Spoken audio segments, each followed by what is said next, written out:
ఈరోజు 43వ డివిజన్లో ప్రజాపాలన గ్రామసభ కార్యక్రమం మొదలైంది. సో ఇంద్రమ్మ ఇల్లు, కొత్త రేషన్ కార్డులు లిస్ట్ ఫైనల్ చేయడం జరిగింది. మొదటి ప్రజాపాలన కార్యక్రమంలో ప్రతి ఒక్కరూ రేషన్ కార్డులు అప్లై చేసుకున్నారు. ఇంద్రమ్మ ఇల్లు కూడా అప్లై చేసుకున్నారు. సో దరఖాస్తు చేసుకున్న వాళ్ళలో ఎవరైతే అర్హులు ఉన్నారో వాళ్ళ లిస్ట్ ఫైనల్ చేయడం జరిగింది.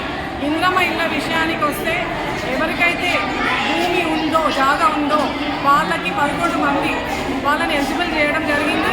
అండ్ జాగా లేని వాళ్ళల్లో 485 మందిని లిస్ట్ అవుట్ చేసిండ్రు.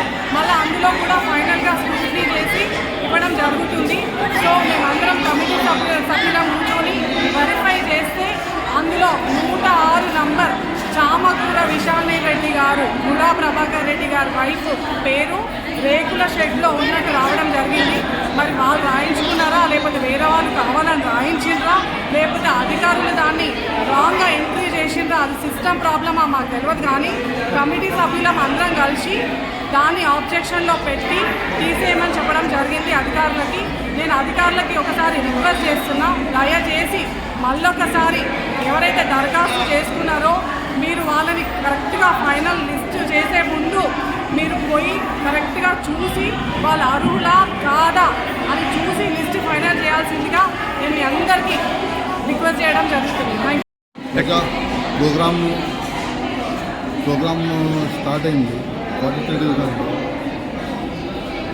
కొన్ని అనుకోకుండా కొన్ని సంఘటనలు ఏంటంటే మన మాజీ కార్పొరేటర్ చైర్మన్ నూడా చైర్మన్ భార్య మాజీ విశాలి రెడ్డి గారు, వాళ్ళ పేరు ఇంద్రమ్మ గృహ సంఘం దాంట్లో వెళ్ళింది.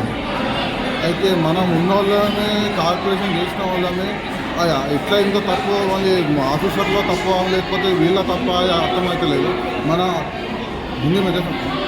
మనం ఉన్న వాళ్ళమే ఇట్లా అప్లికేషన్లో మన పేరు వస్తే పబ్లిక్లో మైనస్ రిమార్క్ అవుతాం అని మా ఒక ఉద్దేశం.